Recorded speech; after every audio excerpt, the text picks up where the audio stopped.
Assalamualaikum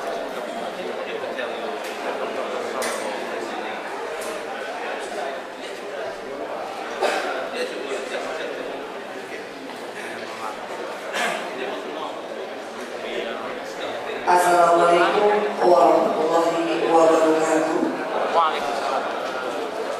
Selamat pagi dan salam sejahtera.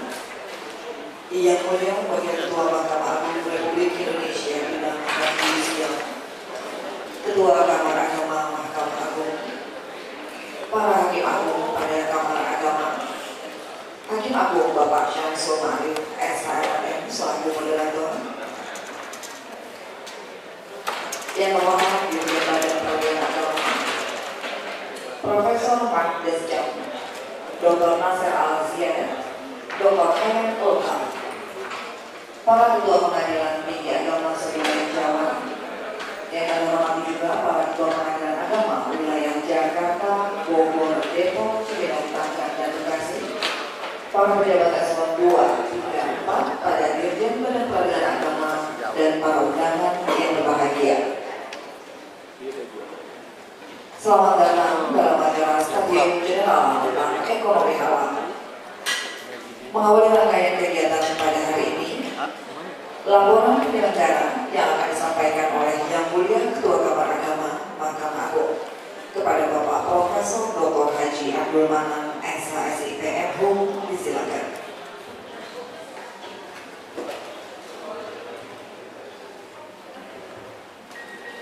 Assalamualaikum warahmatullahi wabarakatuh.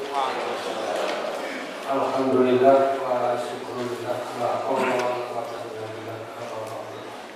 Yang kita muliakan Bapak Wakil Ketua Bidang Indonesia, yang mulia Bapak Hakim Agung, yang kita hormati Bapak Profesor Mas Desam, Bapak Dr. Nasir Ziyad, dan Bapak Dr.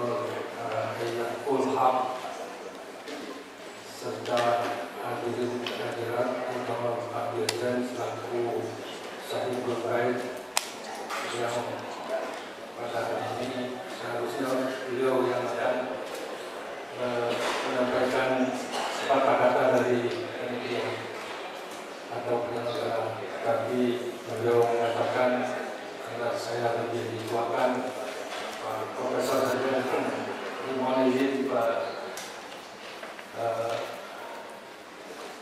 Dirjen. Bapak dan Ibu yang saya muliakan, hadirin kita semuanya, alhamdulillah apa yang kita selenggarakan pada hari ini merupakan acara kontinu 2 bulan sekali kita mengadakan pencerahan berbagai bidang hukum Islam, baik dalam bidang ekonomi Islam maupun bidang-bidang yang lain. Alhamdulillah pada hari ini kita mendapat kehormatan kedatangan beliau-beliau Bapak Profesor Mas Desam dari BI, kemudian Bapak Nasir Ziyad dari Durham University di Inggris, dan juga Bapak Hayat dari Utrecht University, dan beliau akan memberikan materi yang berhubungan dengan ekonomi halal.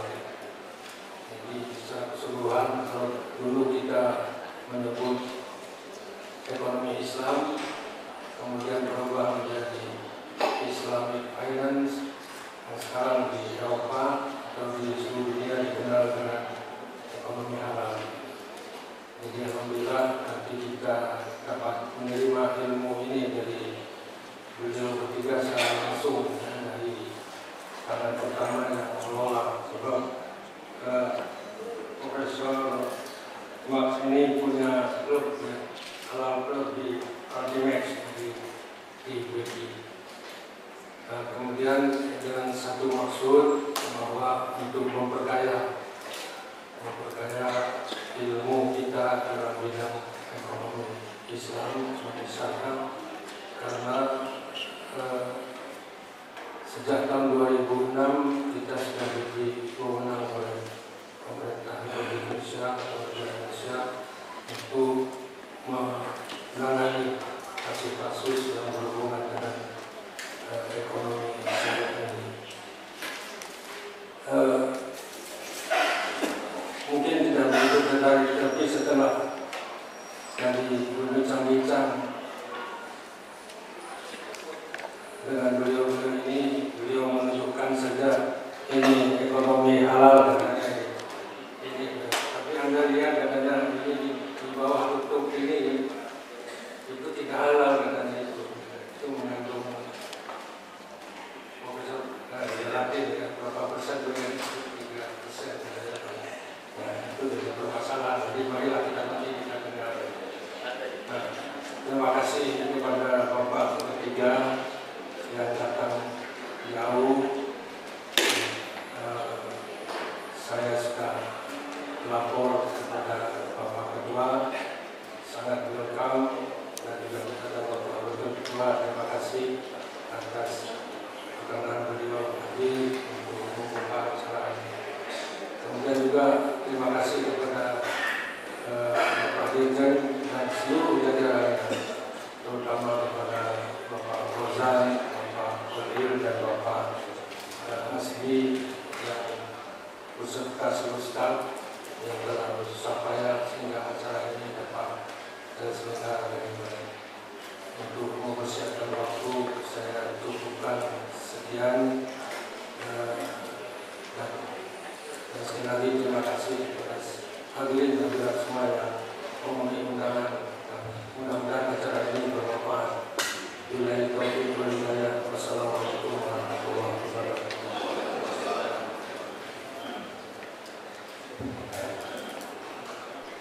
Sambutan pengarahan oleh Yang Mulia Wakil Ketua Mahkamah Agung Republik Indonesia bidang non-judisial dan sekaligus mohon perkenannya untuk membuka acara secara resmi kepada Bapak Haji Zalmi SHM, disilakan.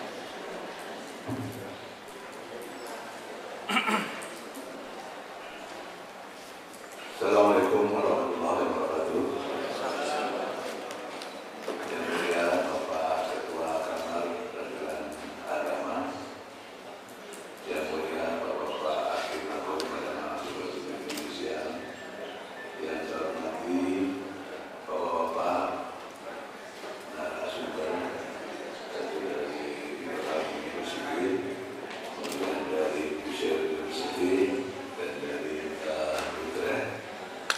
Bapak-bapak, ibu-ibu, peserta sekalian yang saya banggakan, puji syukur kita panjatkan kehadirat Allah Subhanahu wa Ta'ala yang telah melimpahkan rahmat dan karunia-Nya kepada kita sekalian, sehingga pada pagi hari yang berbahagia ini kita masih dipertemukan di tempat ini untuk menyelenggarakan acara yang akan kita ikuti bersama-sama sejak awal sampai seterusnya acara ini. Pertama-tama, atas nama pimpinan Mahkamah Agung, saya menyampaikan apresiasi kepada atas terselenggaranya acara ini. Kegiatan ini merupakan salah satu upaya untuk meningkatkan profesionalisme aparat peradilan dalam mewujudkan badan peradilan yang agung melalui 4 visinya, yaitu menjaga kemandirian badan peradilan, memberikan pelayanan hukum yang berkeadilan bagi pencari keadilan, dan meningkatkan kualitas kepemimpinan badan peradilan dan meningkatkan transparansi badan peradilan. Bapak Ibu hadirin sekalian yang saya hormati, lahirnya Undang-Undang Nomor 3 Tahun 2006 tentang peradilan tentang perubahan Undang-Undang Nomor 7 Tahun 1989 tentang peradilan agama telah menambah kewenangan peradilan agama menjadi lebih luas, khususnya dalam bidang ekonomi syariah. Terlebih lagi setelah adanya putusan Mahkamah Konstitusi Nomor 93 Tahun 2012 dengan mengakhiri ketidakpastian hukum yang selama ini dikeluhkan banyak pihak karena terdapatnya choice of forum dalam penyelesaian sengketa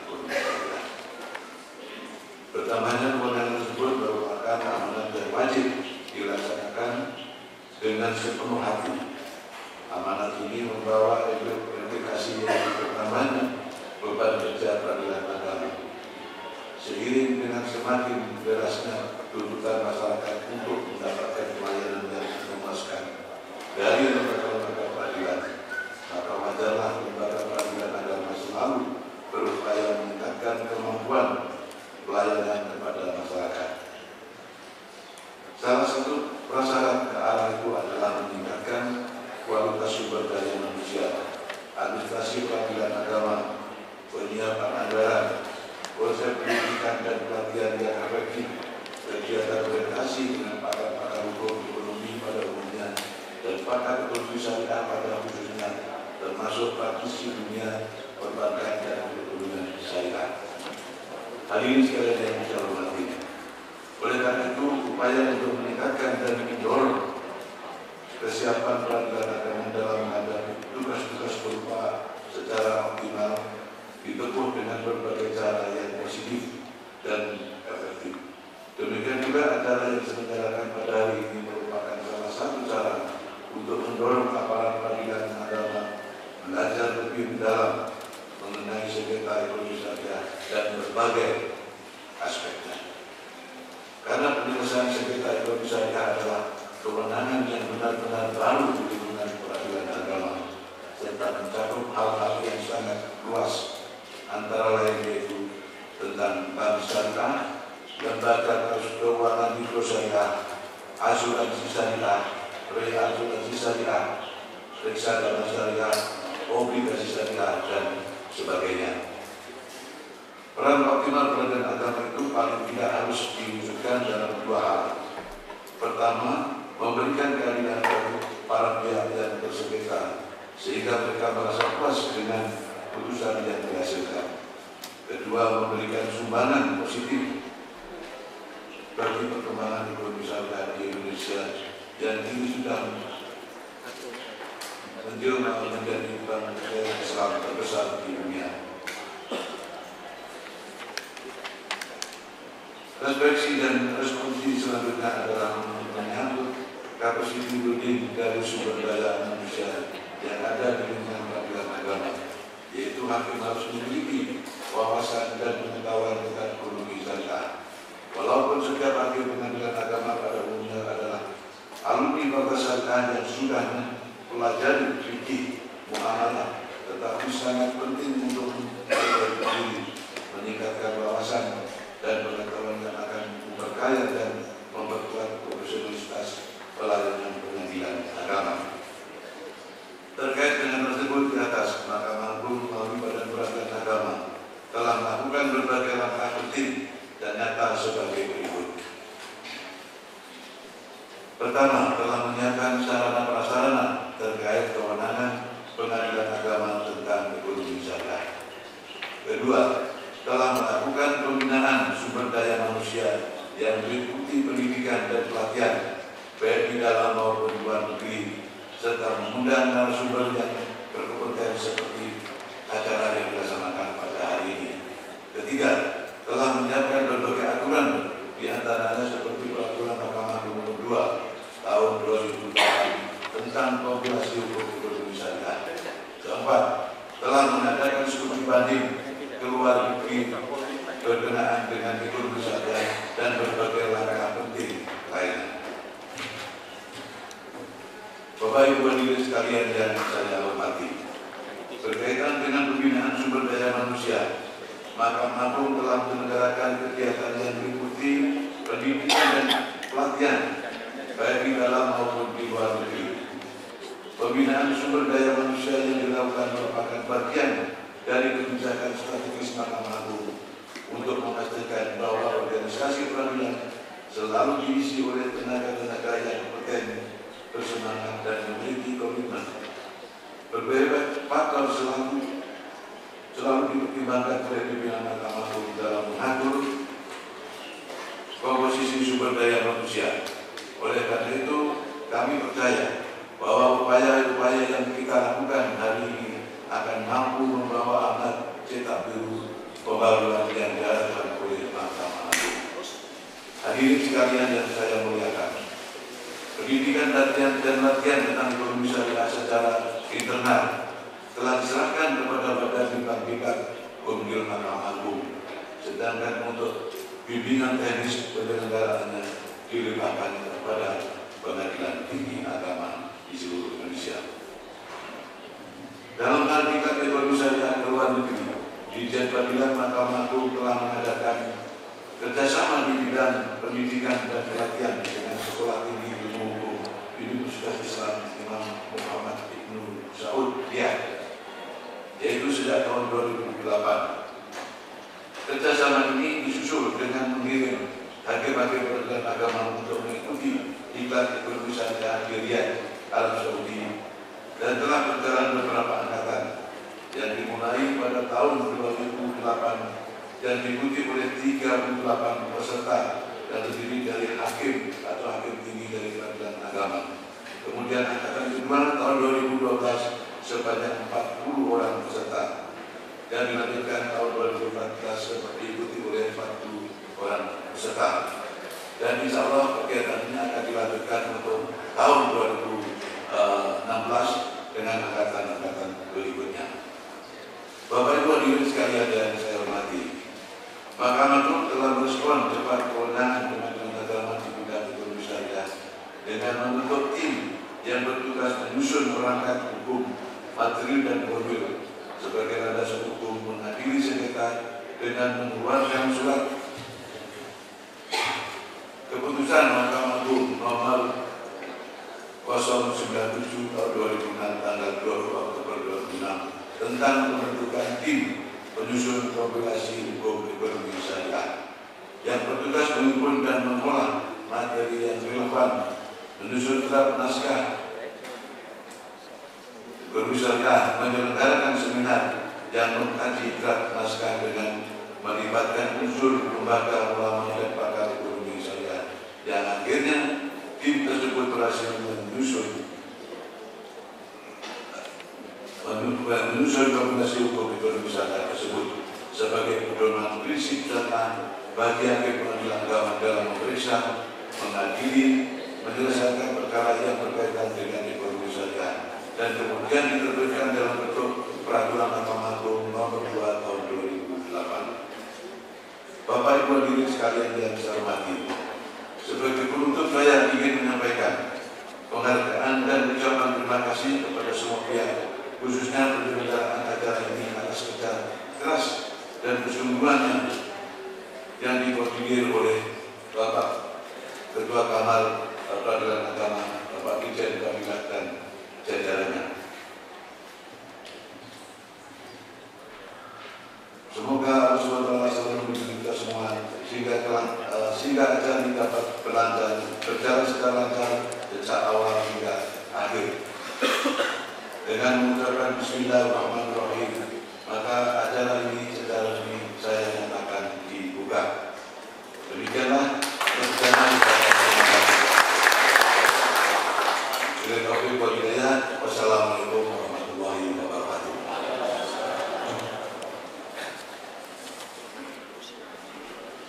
Dengan mengucap hamdalah, kita sama-sama bersyukur bahwa acara tadi telah resmi dibuka. Baik Bapak dan Ibu yang terhormat, sebelum memasuki acara diskusi panel, saya silakan kepada Yang Mulia Wakil Ketua Mahkamah Agung Republik Indonesia Bidang Majelis Sidang untuk menyampaikan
dan Ibu para undangan.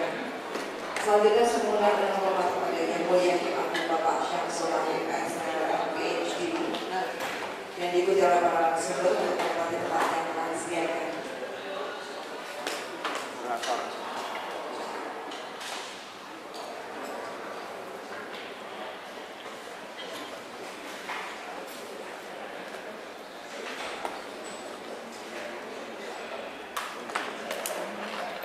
Untuk sesi diskusi panel akan dipandu langsung oleh Yang Mulia Hakim Agung Bapak Syamsul Amin SNM PhD. Selamat moderator, Prof. The floor is yours.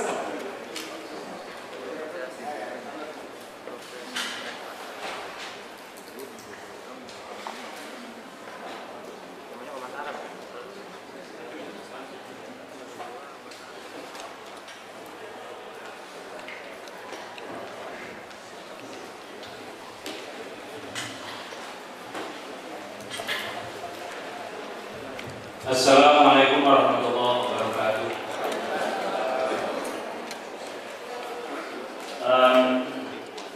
Bismillahirrahmanirrahim.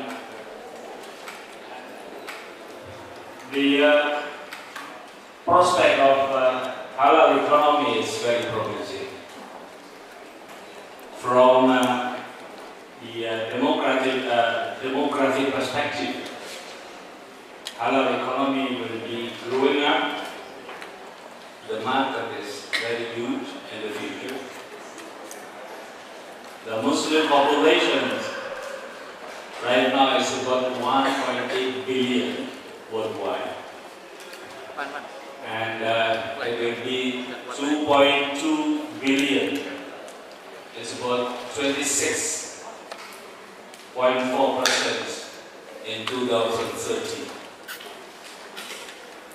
The average growth of the organizations, Islamic cooperation countries, is higher compared to the global average growth. It's about only 5.3%, the average. While the average growth of the OECD countries is about 6.3%. The expenditures of the Muslim populations worldwide is also increased. In 2012, it's about 1.6 trillion US dollars, and it will be increased. Expectedly, it's about 2.4 trillion US dollars in 2018. And J.W. Thompson research shows that the Muslims, the young Muslims, particularly the young Muslims, want a halal product is about 80% of young Muslims want halal product. So when we are talking about the prospect of halal economy in the future is very huge and very promising. And in Indonesia, as mentioned by our Deputy Chief Justice, Pak Suwardi, the prospect for halal economy is also very promising. Although there is competition between market economy and Sharia economy in Indonesia, but our population, the Muslim population, is very huge. It's about 88% of Indonesians are Muslims. So the market is there and very promising. In terms of the legal development, right now it's getting perfect, getting better. Before 2006, all economy disputes is settled by district court, including Sharia economy disputes. In 2006, there is an option, so the party may bring the case the halal economy case, the party may bring the case to either district court, Pengadilan Negeri, or to religious court. But since 2013, it's about 2 years ago, the legal regime is changed. Since 2013, all economic dispute is settled absolutely by religious court. So there is no options now for the party to bring the cases either to district court or religious court. Since 2013, this is very good for me. Since 2013, all halal economic cases has to be brought before religious court.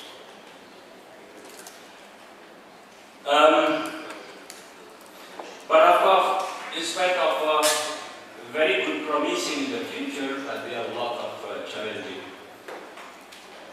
And we honor today, we have 3 distinguished speakers in the area of halal economy coming from Europe. And of course, one of them is actually a national program. They will be talking about the recent developments and challenges and opportunities. And Professor Matt will be emphasizing on the misperceptions of halal economy in the world. And Dr. Hayamul Haq will be talking about the legal aspect of halal economy. The first session will be finished at 11 o'clock, so we still have a lot of time.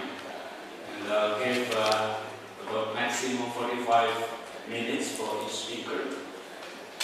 And we'll have in question and answers afternoon after Salat Jumat. We still have time until at 3 o'clock afternoon. So feel free to have questions because the translator is provided right now. And the speaker will be introduced by themselves, because Professor Mark and Dr. Nasser will be introduced by themselves, and also Dr. Hayamul Haq. So without further ado, I'll give the time and floor for Professor Mark and probably Dr. Nasser. And you have, feel free, 45 minutes. Thanks.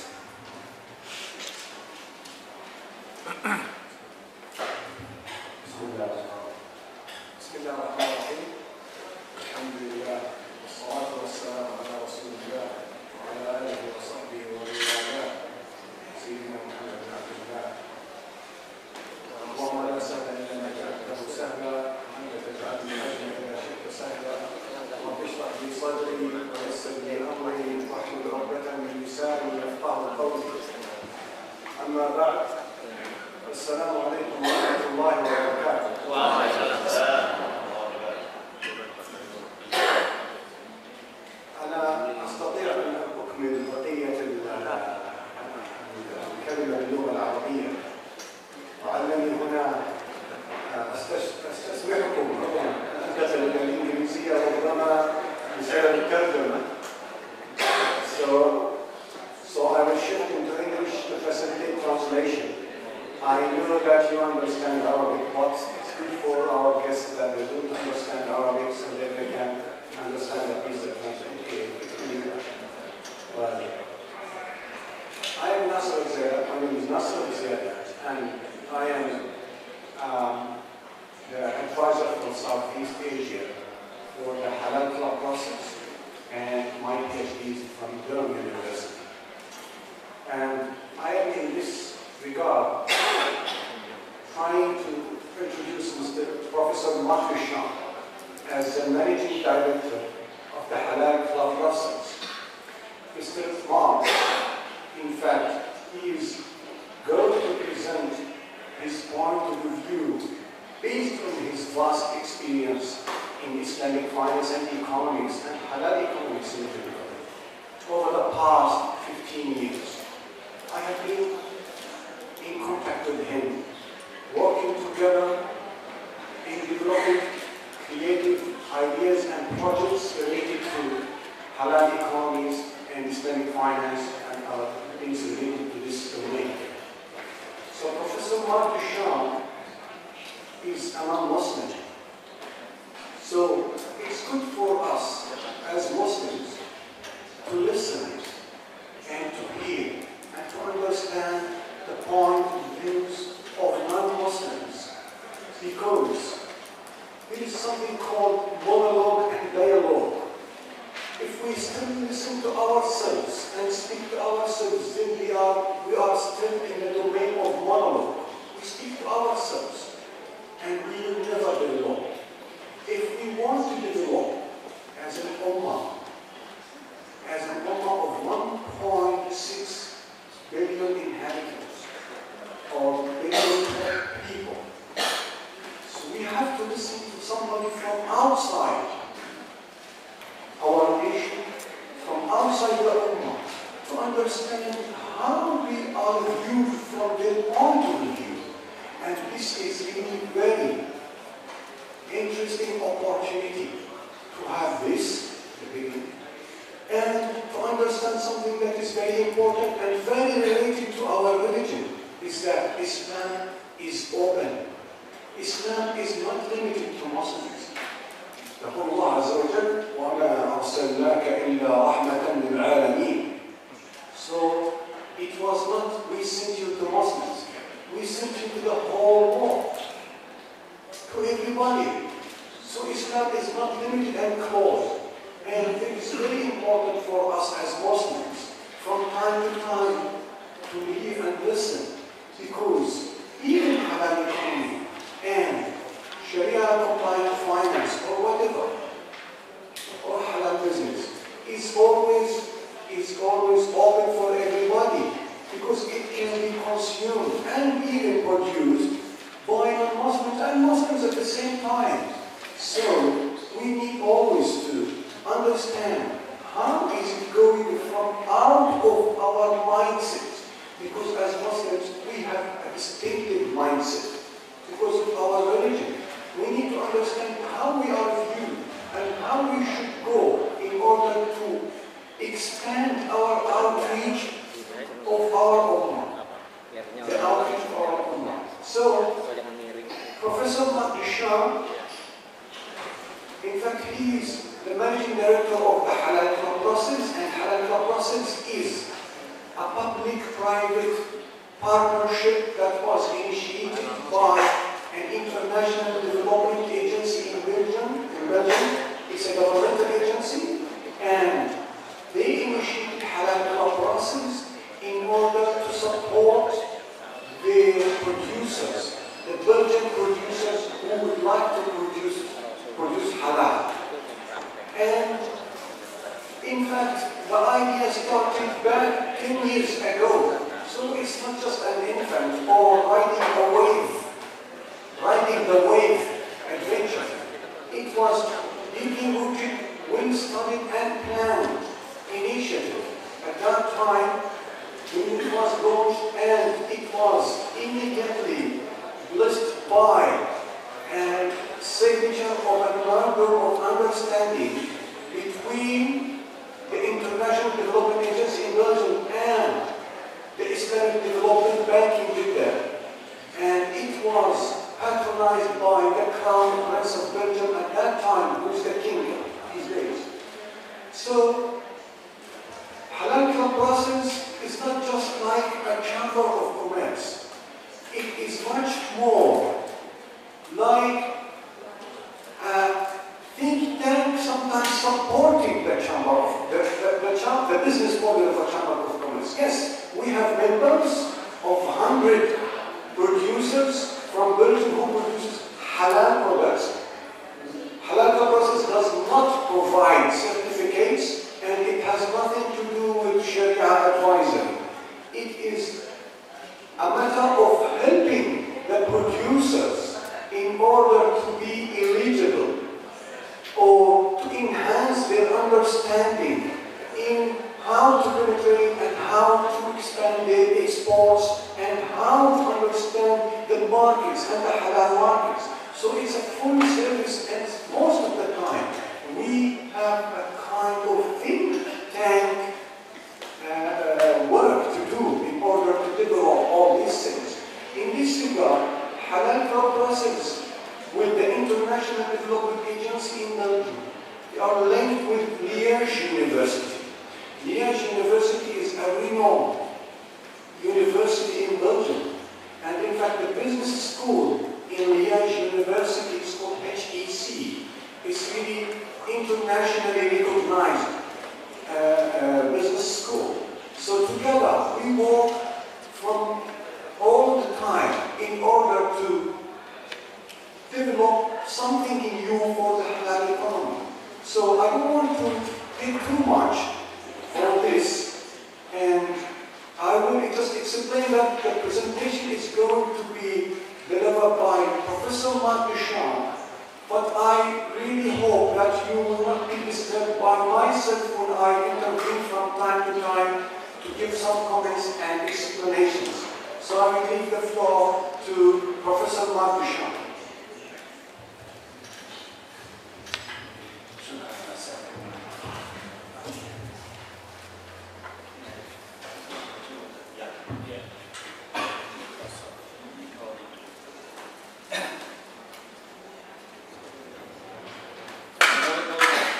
Honorable Chief Justice Shamsul Habib, dear Professor Dr. Abdul Manam, dear Professor Dr. Abdul Ghani Abdullah, dear Dr. Absi, Honorable Supreme Justice, honorable guests. It is indeed a real privilege for me as a non-Muslim to come and present to you some ideas regarding the halal industry. Some people might consider that I am too bold, if not too rash, to dare coming in front of you today. And yet, I am confident because I know that we share some values and projects. By submitting to you the vision of a non-Muslim on the economic aspects of the subject, I underline on the economic aspect of the subject, that you have asked me to handle today, I hope to building bridges. Your founding President Sukarno was also an engineer, like myself. And I stopped emotionally in Bogor to see the bridge he had drawn at the entrance of the IPB campus. Modestly, and with your indulgence, I hope to go in the same direction today. Here are the topics that I have been asked to address for you today. I will first present the context of our presentation. I will address the perceptions and stress the misperceptions regarding halal economy.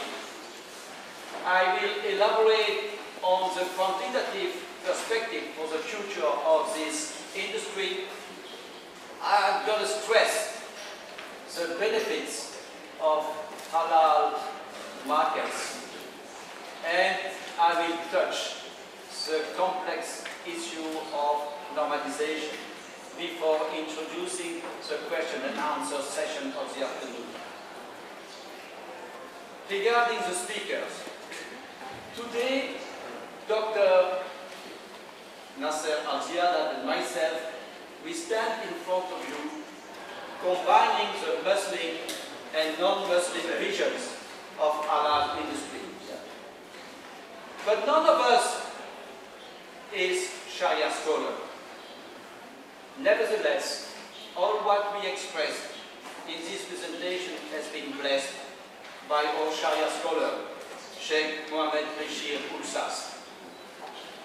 And yet, I would like to stress the point that both Dr. Nasser and myself will concentrate our presentation to the economic sphere. So one in which we have accumulated some experiences over the last 10 to 20 years.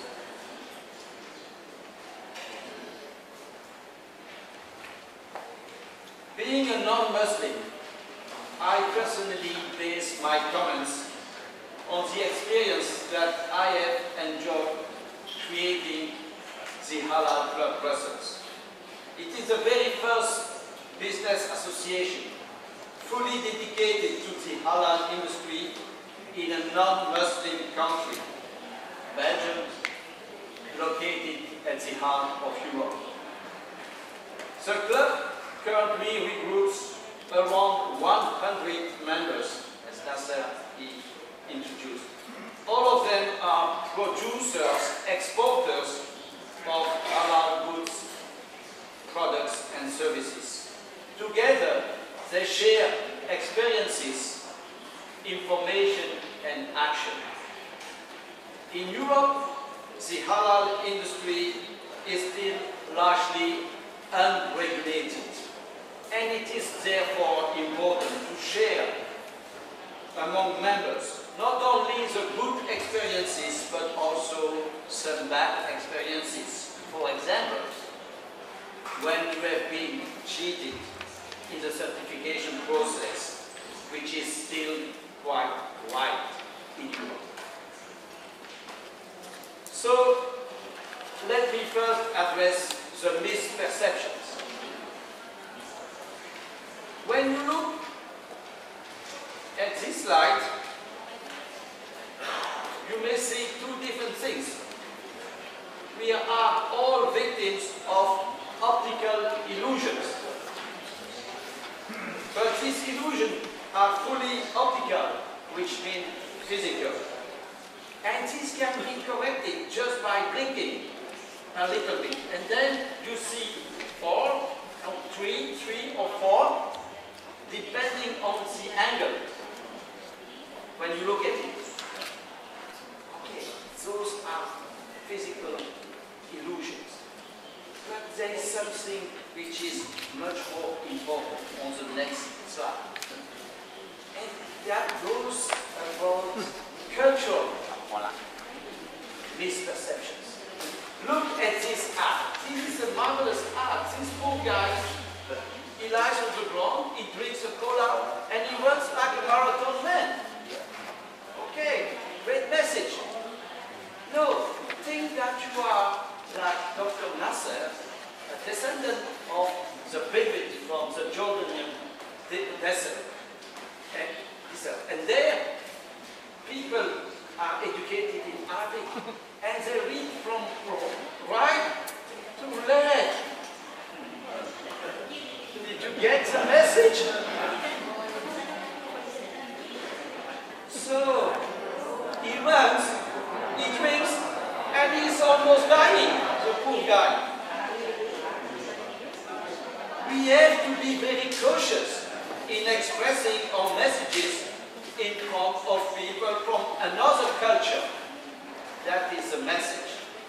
Well, I can tell you that every single day I am experiencing something quite similar when I explain Islamic economy to non-Muslim businessmen. Based on their background and experience, they have developed a lot of a prioris regarding Islam and its translation into economy.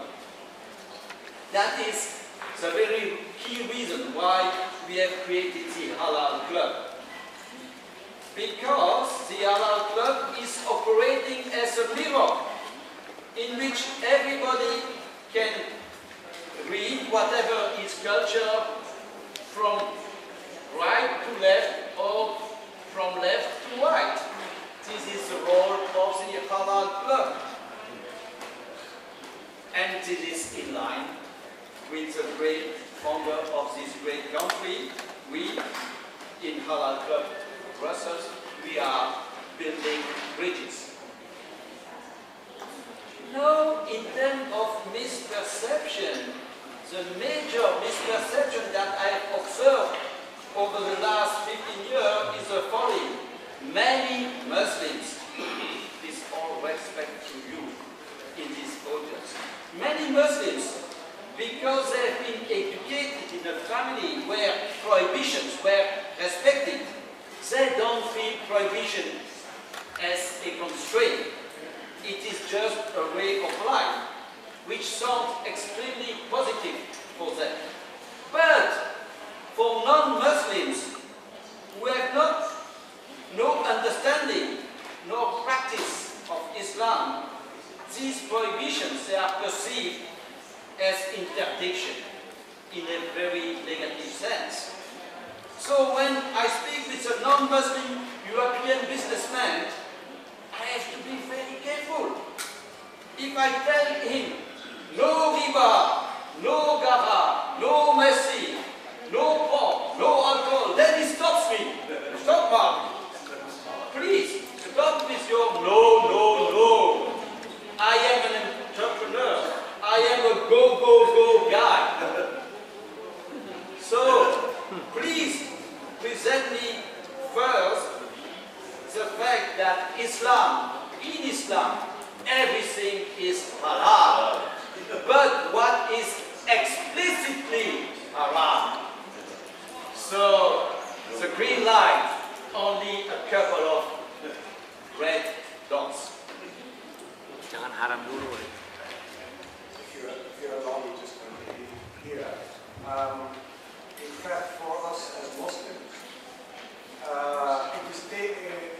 it's always taken into granted that it is mentioned in the Quran.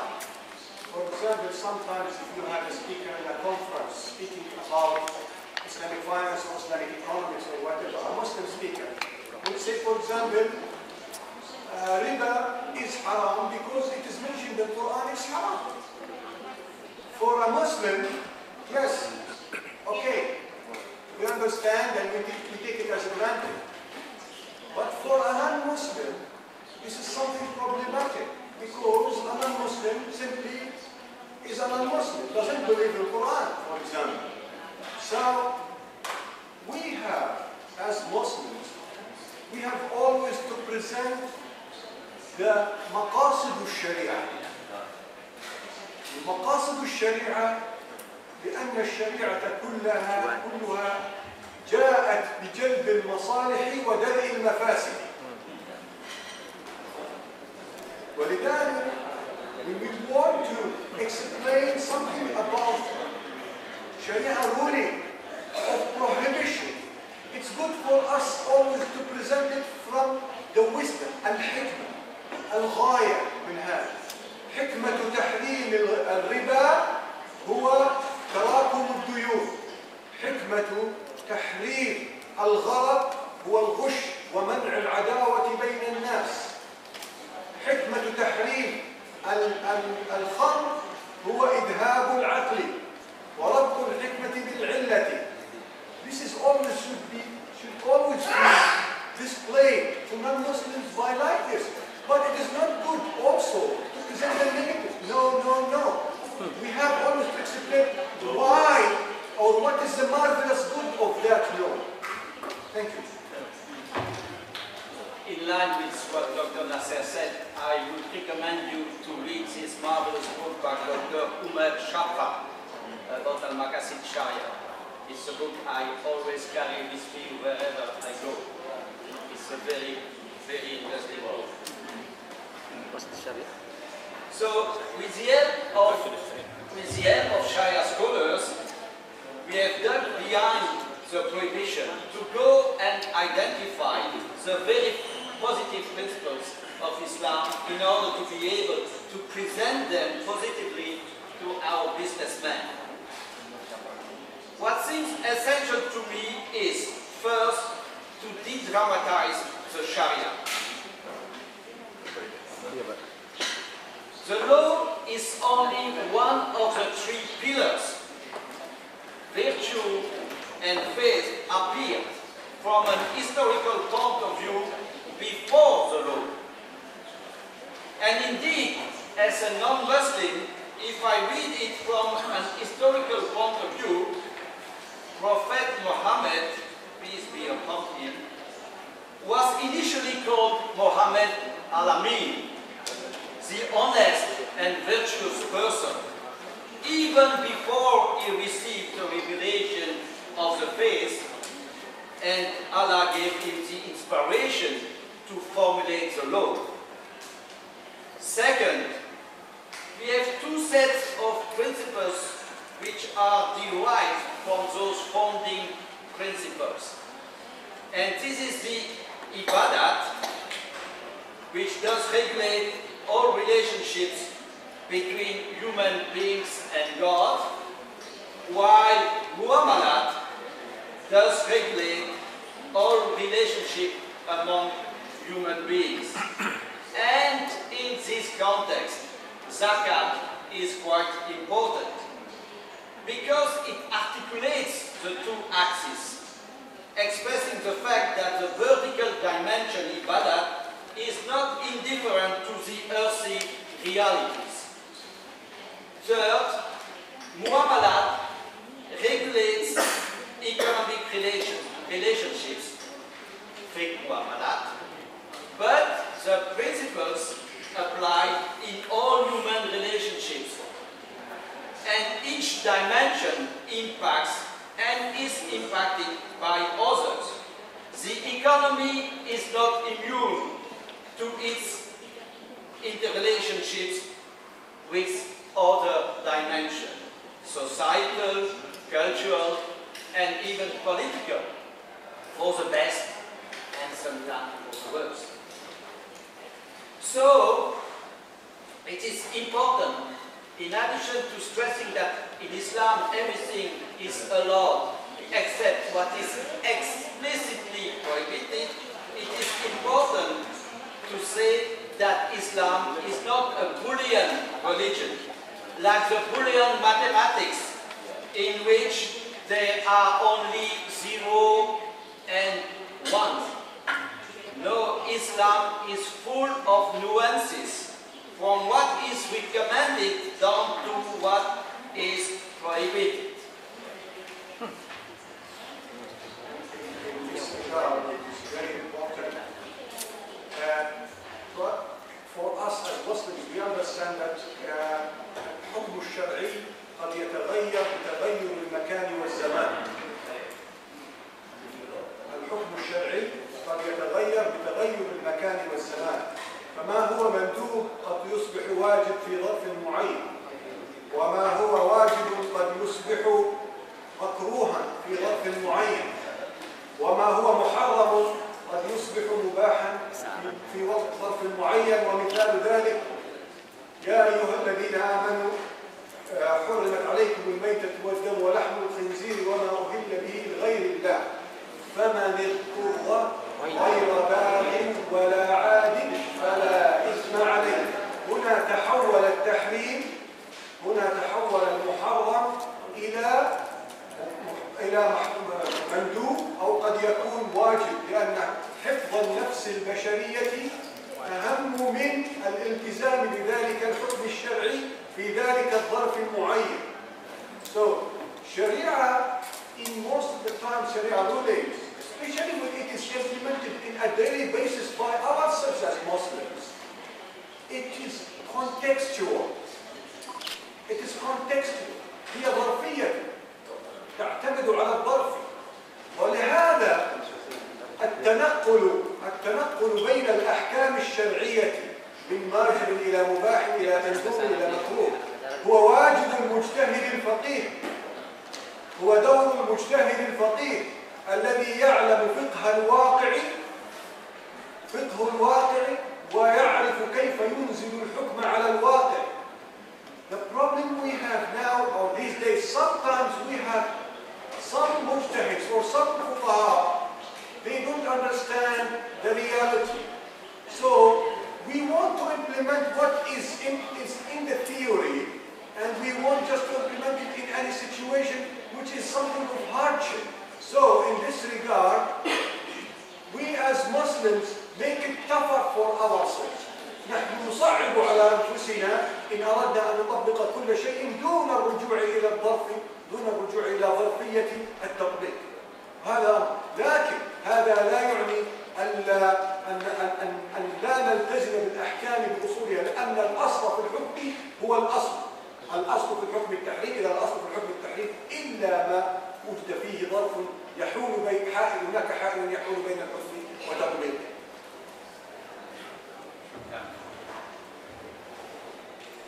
The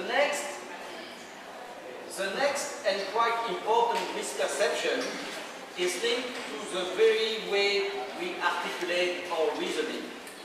Of course, all people cumulate inductive and deductive reasoning, but in Islam, with the major influence of the great Al-Ghazali, the inductive approach is favored.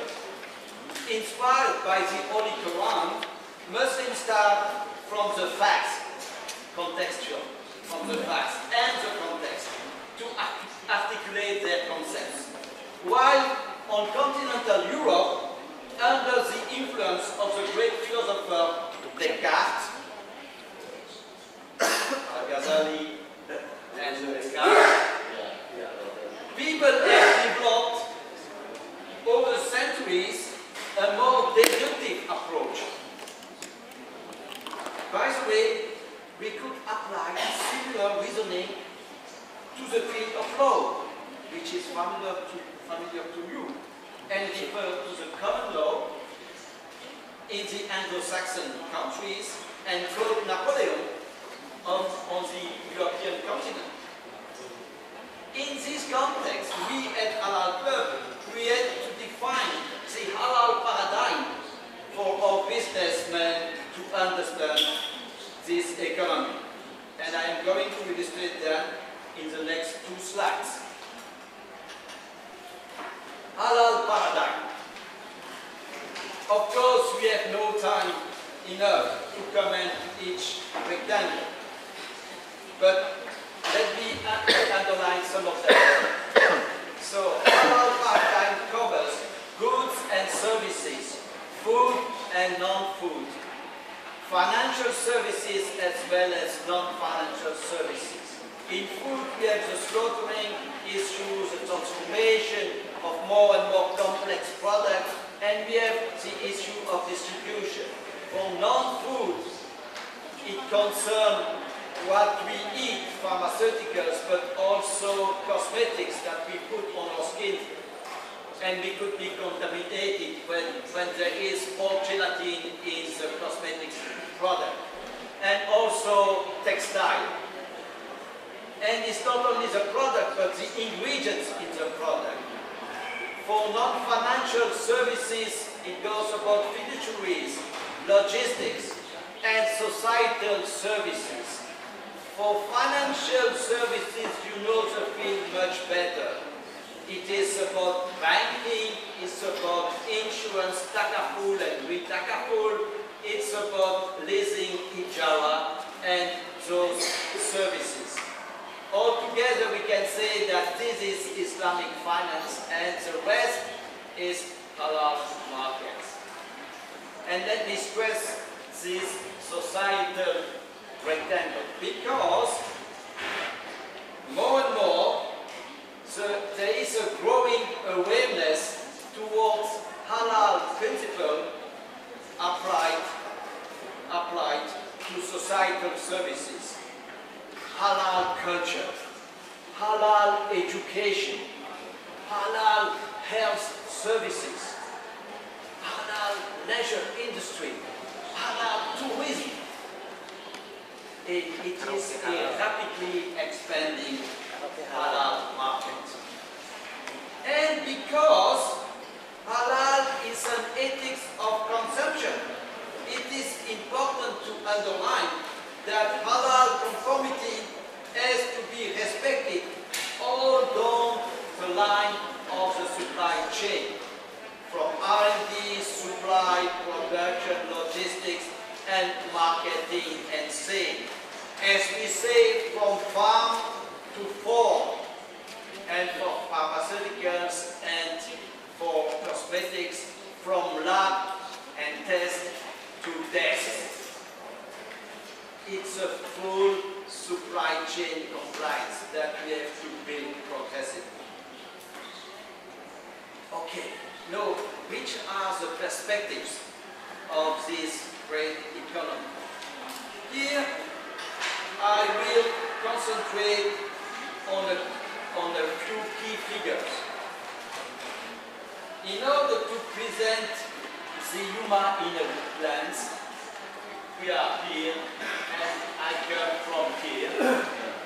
We have developed a concept, the concept of the green crescent, where 80% of the Muslim population is located.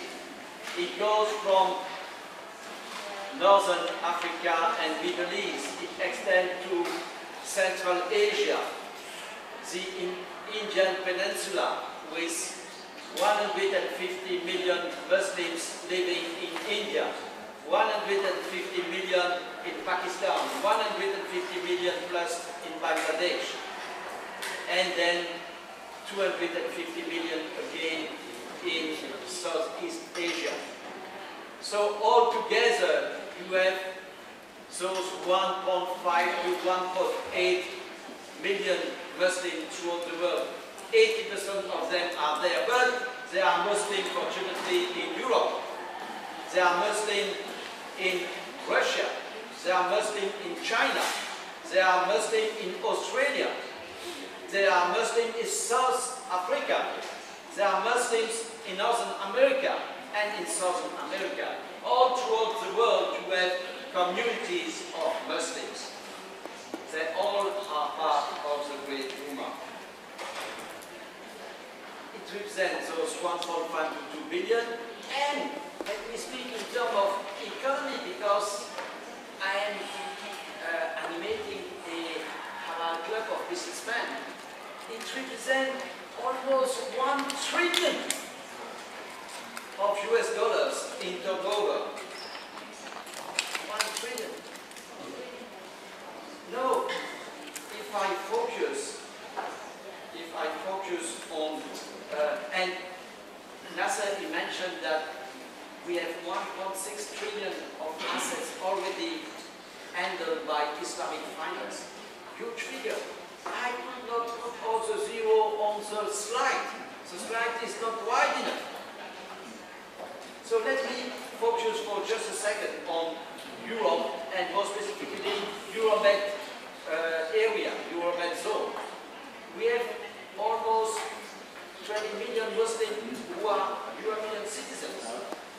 60 plus in France, half of them 3 plus in Germany, half of them 1.5 in the UK, half of them 750,000 in Belgium, 1 in the Netherlands, due mainly to many Indonesians who have settled there, and we have Muslims also in the Balkans, of course the great Turkey, the great Egypt, Libya, Tunisia, Algeria, and Tunisia. All together, and you have the greater Middle East there, all together it represents a quarter of a billion people. And in turnover, it's a little bit more than proportionate because of the standard of living of those people. So we reach 300 billion US dollar in turnover. So very significant economy. And it is not a surprise because there is a lot of novelty growing in those markets.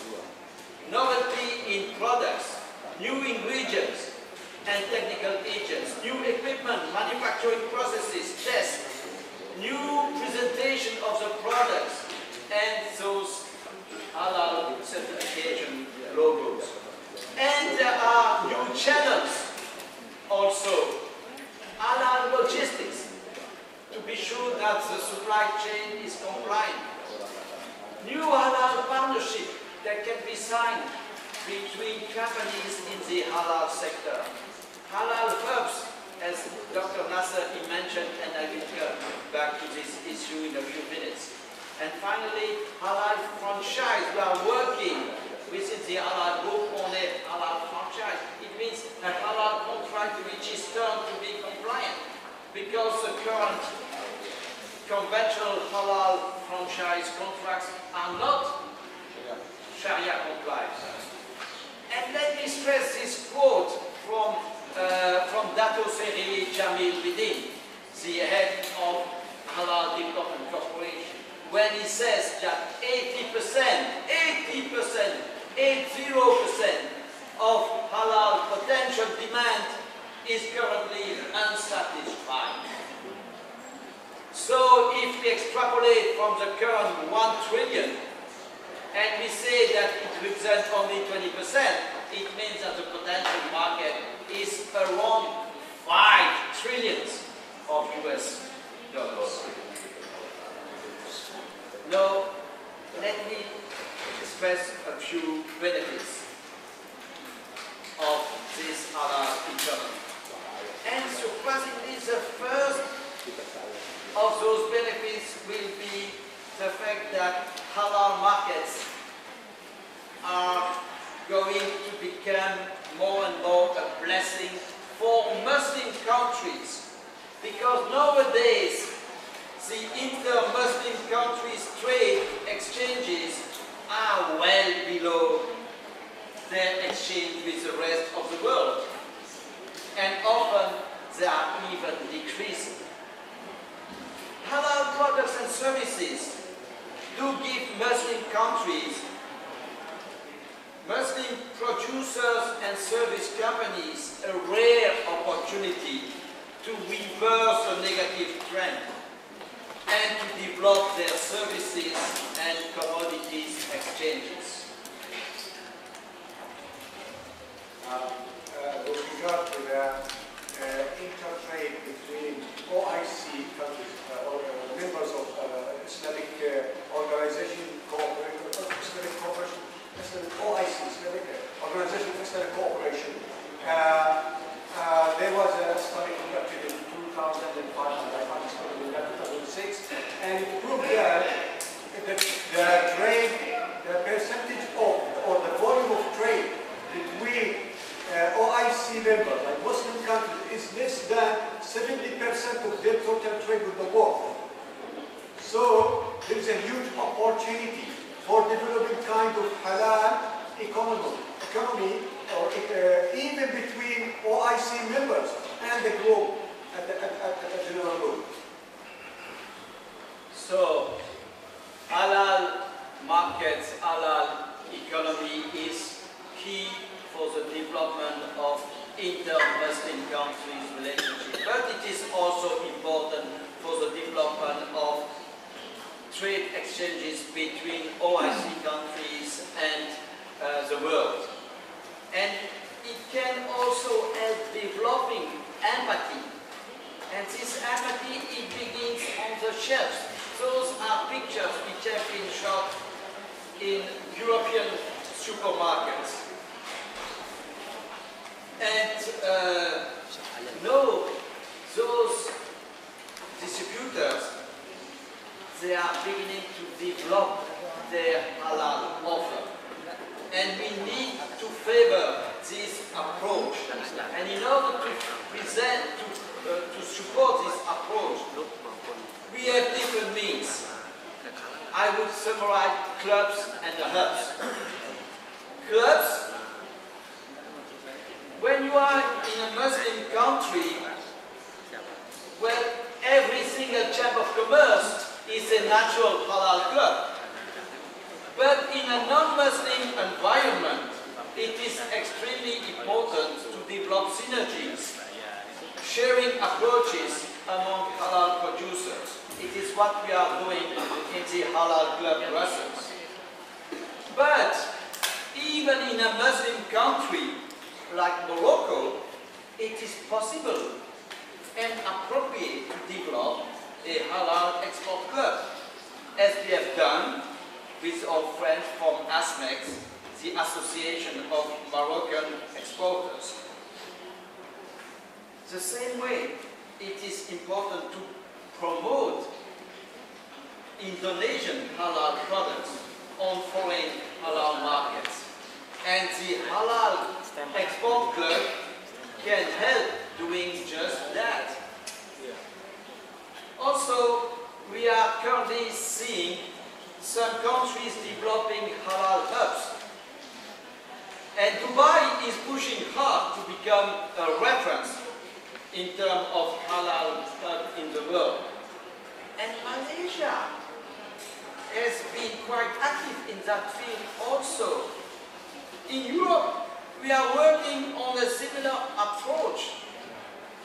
So, what about Indonesia? Why not? Who will do? Now, let me conclude about the benefits by stressing one key observation that I have made over the last 20 years. And those 20 years they correspond to the revival of the Islamic finance. I am deeply convinced that halal markets are the future of Islamic finance. Contrary to what is often proclaimed, Islamic finance is still quite weak, dear friends. In many Muslim countries, and Indonesia is among them, Islamic finance only represents less than 10% of the financial transactions. So, small part of the financial transactions, less than 10%. But the most important challenge concerns the assets on which Islamic finance products are based. We know that Islamic finance is an asset-backed finance. Any single financial product, Islamic financial product, has to be backed by a real economic transaction. But Islamic finance is much too concentrated. It is much too dependent on incestuous relationships among Islamic banks investing in each other. So we are subject to a potential domino effect. If one bank goes down, the other domino might fall also. Islamic finance assets are much too concentrated on real estate. Real estate in the same countries, UK, France, and in the same cities, London, Paris, the same avenues, Avenue Foch in Paris. So if the real market, the real estate market, it fluctuates, or assets base will also fluctuate. And finally, Islamic finance is quite dependent on investing in Islamic blue chips, like Islamic Dow Jones and Islamic FTSE. Okay, this is good, but this involves a risk of concentration of the assets. So I therefore deeply believe that we have to develop the halal market very quickly in order to have millions, if not billions, of daily transactions on which we can back our financial products, so that we can spread the risk and decrease this risk much wisely. And it goes about real transaction, but it goes also about transaction on internet. My dear friend Rushdie Siddiqui is working hard for years to create this Zilza, which is the halal Alibaba.com. It's Zilza. It is Zilza. And I invite you to go and visit Zilza and to buy from Zilza. I trust my friend Rushdie Siddiqui like I trust my wife. And I hope she does the same. Anyway, and if you don't believe in those figures, just go and visit here at the bottom. This website, it shows you the number of websites which are currently running on internet. You know what? Before the end of this month, we are going to reach 1 billion websites on internet. 1 billion websites running on internet. Many of them are dealing with commerce. So let's go and invade the halal internet sphere. Now, to conclude and approach conclusion, Mr. Chairman, I would like to very quickly touch the issue of the normalization. And I will base my comments, my quick comments, on what my experience in Europe. I have been nominated the chairman of the Belgian Bureau Committee for the Halal European norm. It means that we are striving to define a European norm for halal products. And you know what? I don't believe we will reach that goal. If you look at we are in the middle of the way there, of the process. And if you look at the Mediterranean Sea and its rims, and you see that, yes, we are trying to develop European standards, but the Moroccan, Imanov, l'Institut Marocain de Normalisation have already developed their norms. Also the Algerian, also the Turkish halal norms. But you see, those are Maliki and Turkish are Hanafi. And we have a lot of Maliki Muslims in France and in Belgium. And we have a lot of Hanafi in Germany because of their Turkish origin. And okay, they are tolerant to each other, but they have some differences in their perception of the halal normalization. And so I think we will just reach a level under the normalization which is imposed to everybody. We will go and strive for harmonization of some technical standards. And that is enough, and that is, I think, an inspiration for the world, because if you look at the world, you see the number of regulation and normalization spreading throughout the world. And I deeply believe, dear brother, that it would be a disservice to Islam. I say a disservice to Islam to go for a homogeneous, unique halal norm for all the world. Of course, my Christian members, they would like to have a unique norm for the world so that they can reach critical mass in their production and increase their profit.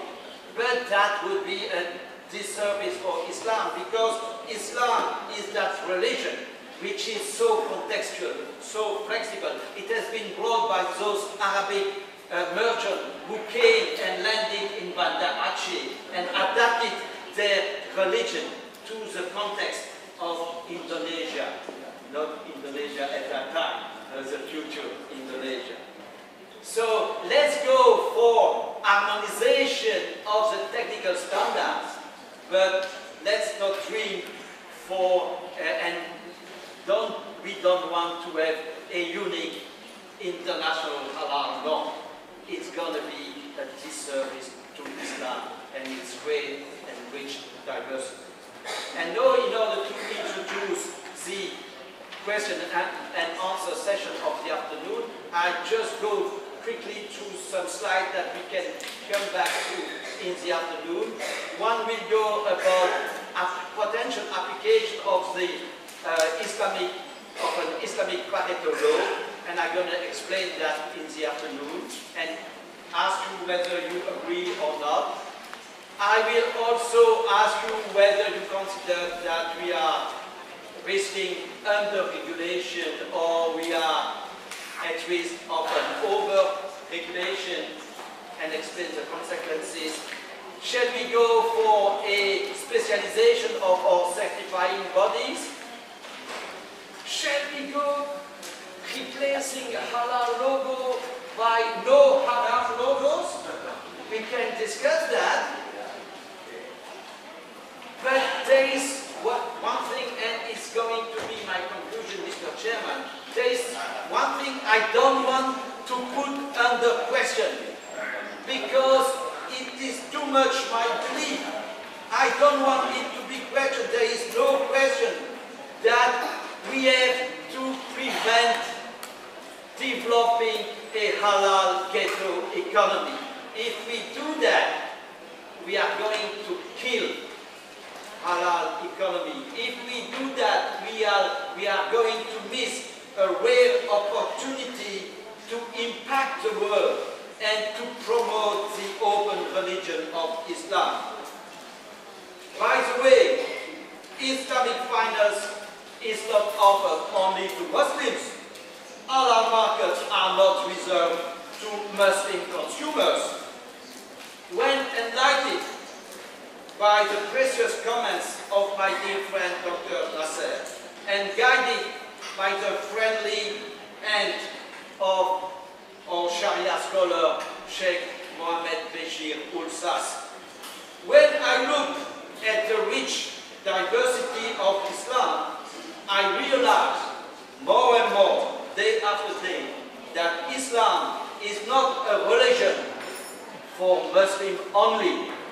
It is a religion for all humankind. Thank you for your attention. Terima kasih banyak. Thank you.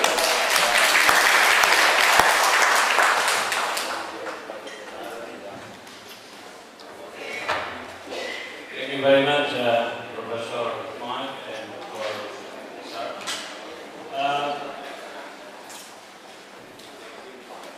As a plan, we're going to discuss more issues afternoon. This morning, Professor Mark already mentioned some important issues, from changing perceptions and the prospect of a halal economy in the future. He also mentioned about the halal economy for Ummah, and he mentions just some challenges, and then we followed by further discussion in that.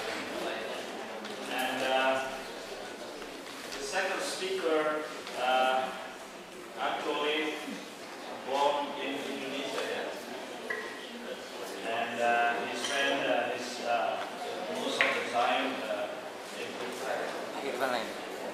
And we will be talking about the legal aspect of halal economy. Please, for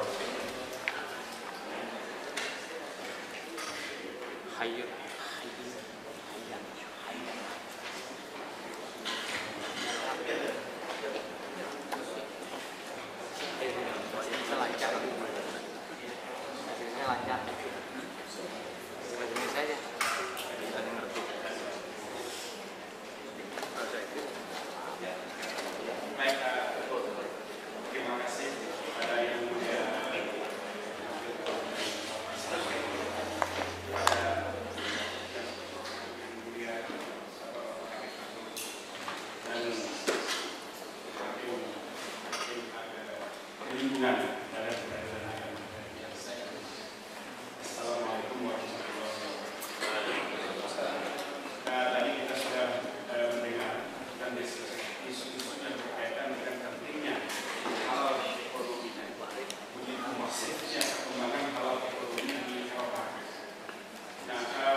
konteks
baik.